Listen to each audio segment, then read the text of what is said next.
ED को भेजा गया नोटिस, राबड़ी देवी की याचिका पर कोर्ट ने लिया एक्शन। बताएंगे पूरी खबर। अब नमस्कार, स्टार टीवी बिहार देख रहे हैं आप और मैं आपके साथ वंदना। बिहार के पूर्व मुख्यमंत्री राबड़ी देवी ने ईडी सीबीआई की नींद उड़ा डाली है। जी हां, दिल्ली की राउज एवेन्यू कोर्ट में एक साथ 3 महत्वपूर्ण याचिकाएं दाखिल की हैं। इनमें उन्होंने ईडी के 2 मामले, लैंड फॉर जॉब और आईआरसीटीसी घोटाला और सीबीआई के लैंड फॉर जॉब मामले की सुनवाई को जज विशाल गोगने की अदालत से किसी दूसरी अदालत में ट्रांसफर करने की मांग की है।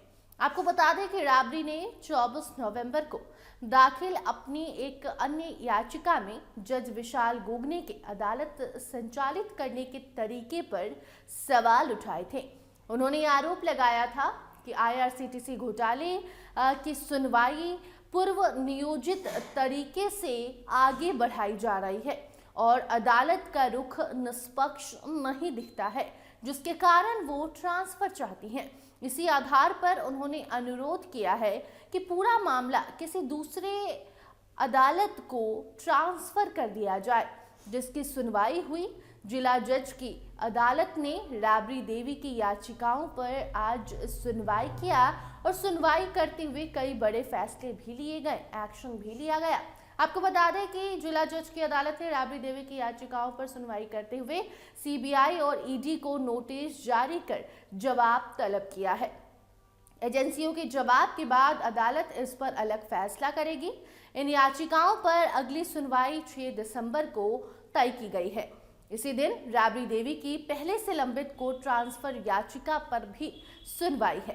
राबड़ी देवी ने 24 नवंबर को दाखिल याचिका में दावा किया था कि आईआरसीटीसी घोटाले की सुनवाई कर रही अदालत मामले को पूर्व नियोजित तरीके से आगे बढ़ाया जा रहा है, जिस पर उन्हें विश्वास नहीं है। जज का जो रवैया है निष्पक्ष नहीं दिख रहा है। इसी आधार पर उन्होंने केस को अन्य अदालत में भेजने की अपील की थी। जज विशाल गोगने की अदालत इस वक्त आईआरसीटीसी घोटाले में राबड़ी देवी, लालू प्रसाद यादव, तेजस्वी यादव समेत कई अन्य के खिलाफ आरोप तय किए जाने के बाद मुकदमे की सुनवाई कर रही है। ये केस रेलवे के 2 होटलों के लीज आवंटन में कथित अनियमितताओं से जुड़ा हुआ है।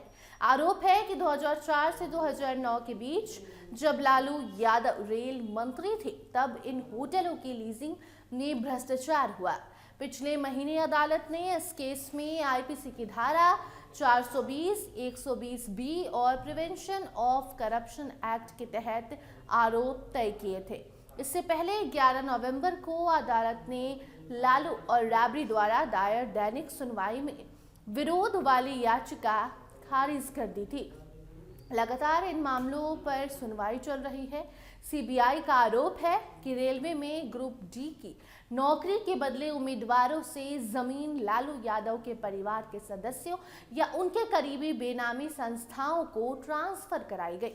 वहीं ईडी ने दावा किया कि इन ट्रांजैक्शनों को भ्रष्टाचार से अर्जित धन को छिपाने और लाभ कमाने के लिए इस्तेमाल किया गया।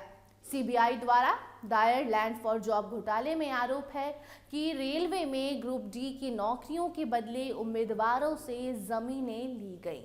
ये जमीनें या तो लालू परिवार के सदस्यों के नाम पर ट्रांसफर कराई गई या फिर उनके करीबी बेनामी संस्थाओं के पास पहुंचा दी गई। सीबीआई का कहना है कि ये जमीनें बाजार मूल्य से कहीं कम कीमत पर हासिल की गई हैं। दूसरी ओर ईडी का आरोप इससे भी आगे जाता है। ईडी का दावा है कि इन लेन देन का इस्तेमाल भ्रष्टाचार से अर्जित धन को छिपाने और मनी लॉन्ड्रिंग के लिए किया गया था। एजेंसी ने इस मामले में कई बार परिवार से पूछताछ भी की है और कई सारे डॉक्यूमेंट्स भी अब तक इन मामलों को लेकर जब्त किए गए हैं। अब आगामी 6 दिसंबर काफी अहम माना जा रहा है। आपको बता दें कि 6 दिसंबर को 3 नई याचिकाओं की सुनवाई होगी।